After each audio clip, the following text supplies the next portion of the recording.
Yo, welcome to Trippy Commentaries and our coverage of the 2014 NFL Draft. We are watching it live and giving our instant reactions on every pick here in the first round.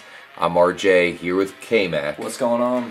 And we have made it to pick number 28. The final 5 picks are 5 teams that we feel are instant Super Bowl contenders, including the Seahawks, who, of course, have already won the Super Bowl, but they'll be back next season as contenders. But let's start off with the Carolina Panthers. This is a team that needed a wide receiver. I correctly projected it as Kelvin Benjamin. I thought that Cam Newton would like Kelvin Benjamin as his nice new toy. How do you feel about that matchup? I think it's a great pick. I thought Kelvin Benjamin was going to go a little earlier in this draft. This guy is just he's like a Mike Evans, playmaker ability. He's going to go up and get the ball. He's going to make big plays for you. And he really helps at your quarterback. When your quarterback is struggling, he's got pressure on him. He knows, hey, this guy's got man-on-man coverage. I'm just going to throw it up to a place where I think he can get to it.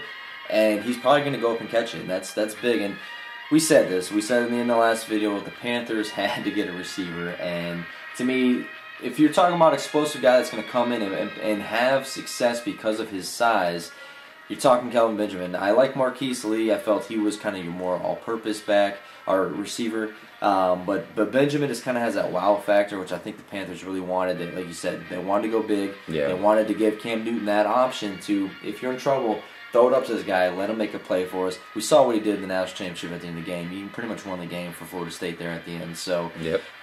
He's definitely a guy that can make plays, and the Panthers came through, and they got lucky. And I can't believe he fell to him. And the Panthers are, okay, so now they got a receiver. So now looking at his bag, because for a while we were dogging him because we're like, oh, you just got rid of all your receivers. You didn't sign any free agents.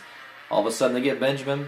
The only thing I worried about him, needs to become a better route runner, but with his size, he can kind of get away with it. Yeah, I know you've said that before, so I definitely look to see if he can correct that in Carolina, because the bottom line is he's the top dog there, and there ain't anybody even close. No. We'll see how it goes. He's got to perfect his game rapidly. Moving on to the Patriots, my Super Bowl favorite heading into the 2014 season, along with the Seahawks and Broncos.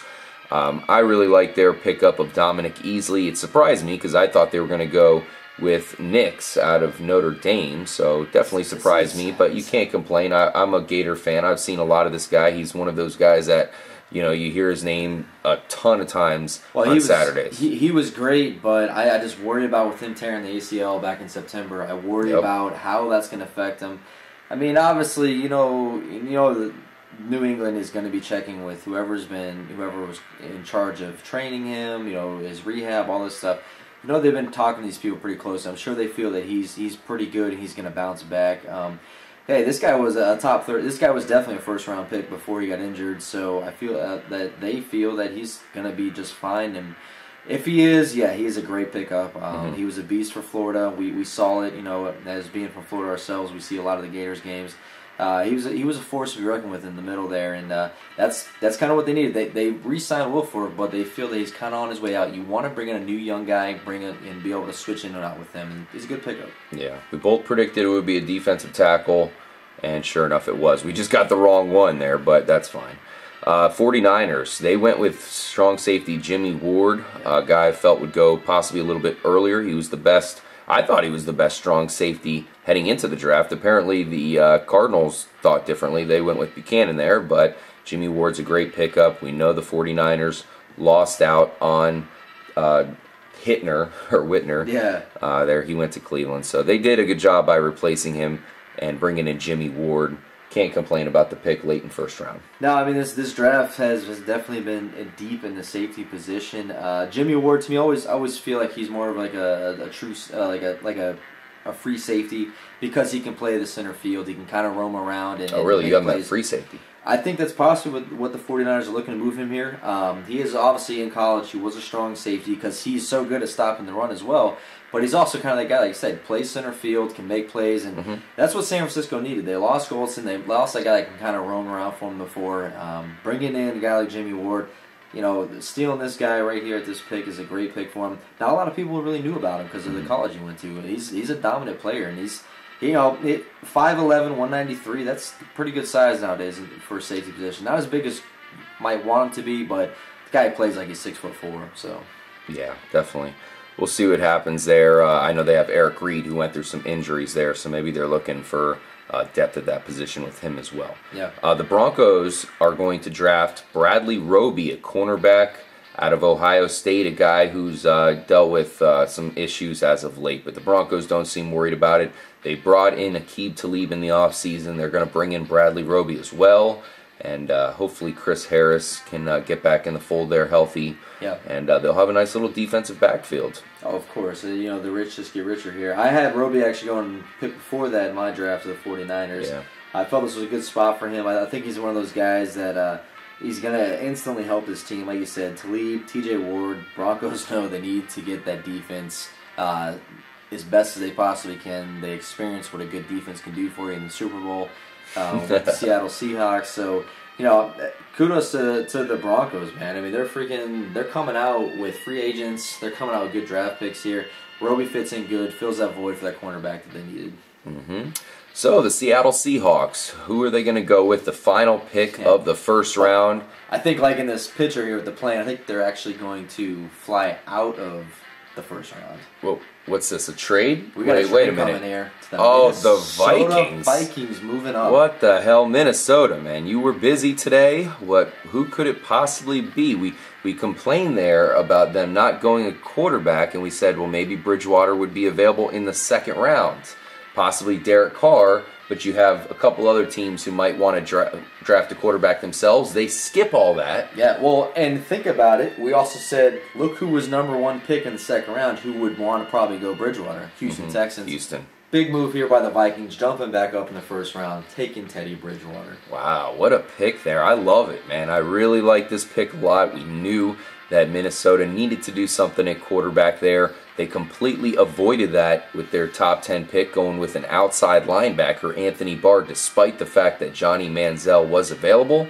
And they still get a top-rated guy. This is certainly a guy with a lot of hope here coming into Minnesota. I think he becomes a starter immediately, and he'll have some players around him on offense to make him better. Adrian Peterson, Cordero Patterson.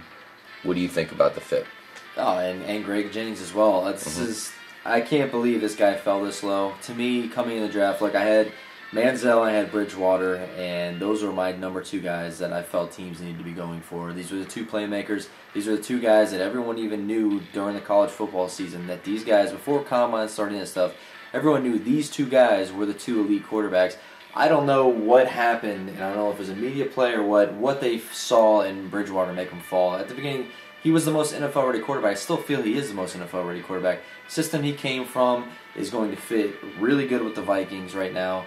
I like what I see here. He's going to be able to hand the ball off 25, 28 times to Adrian Peterson, and they're going to really build this offense to help him out the most. I really like him. He's very accurate. He had a 72% completion percentage last year with Louisville. I really like what I see, and I just can't believe the Vikings. This solidified them because we kind of dogged on the Vikings a little bit. We're like, look, it doesn't matter, what you do at the linebacker position. You guys still don't have a quarterback to lead your team.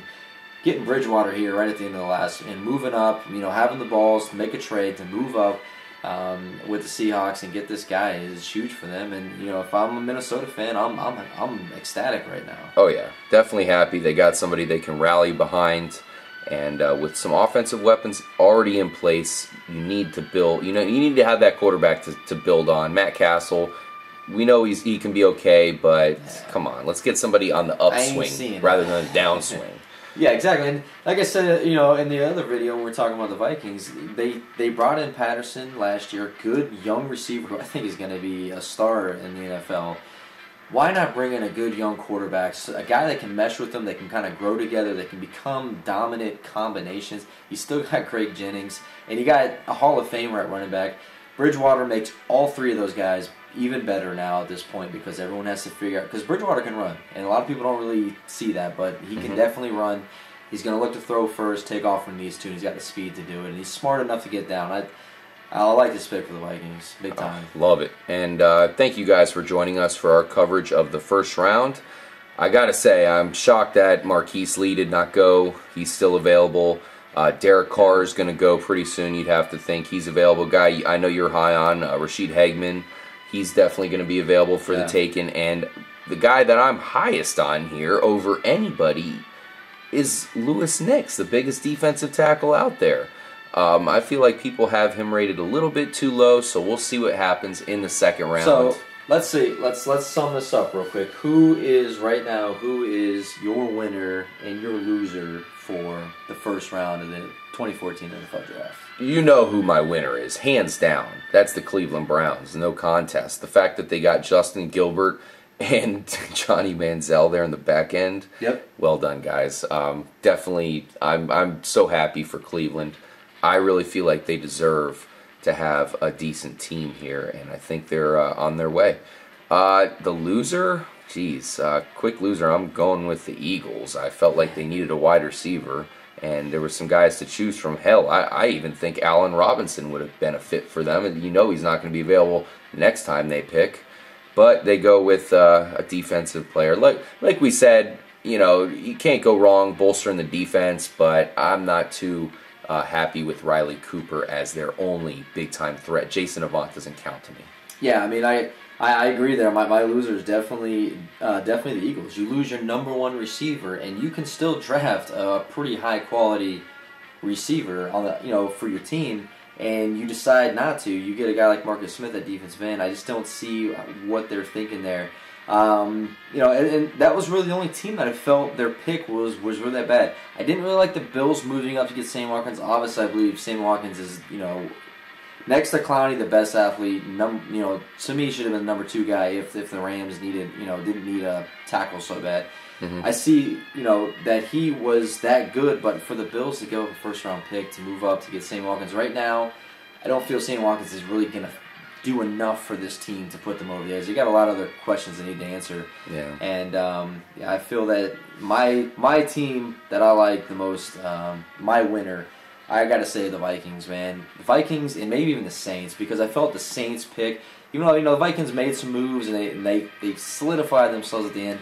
The Saints, they came through with Brandon Cooks, which was absolutely ridiculous pick for them to get because, like I said, this puts them over the edge. If you're a Saints fan, you got to really have in your team. And unfortunately for a Bucs fan, this is just going to make it harder for us. And unfortunately, I hate to say it, but the Saints could be competing for that NFC Championship this year. Oh hell yeah, man! Jeez, that's a money pick, and that might be.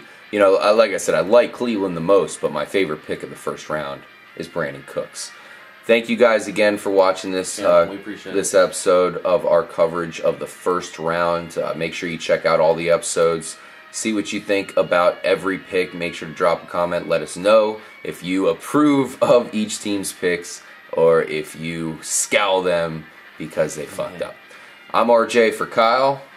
Hey man, this was a great draft. It was crazy. I want to hear from the Cowboys fans. I know we got a few out there that've been vocal. I want to hear how they feel about their pick, man, and passing up on Manziel. Pretty interesting move there, but great draft. And like we said, appreciate you guys watching the videos. Check out all our other videos. Make sure you follow us on Twitter. We're going to be here for you guys for fantasy football. We really do a lot of studying. We research this stuff. We're pretty good with the fantasy side. We're going to be on Twitter. Very active. We're going to have videos up. So I know everyone's got the fantasy itch now with all these new players coming in. So we'll definitely be getting our rankings out soon. So make sure you check out that. Absolutely. Thank you guys, and we'll catch you in the next episode. And make sure to watch out for our reaction to the second round coming up on Friday. We'll see you guys there. Peace.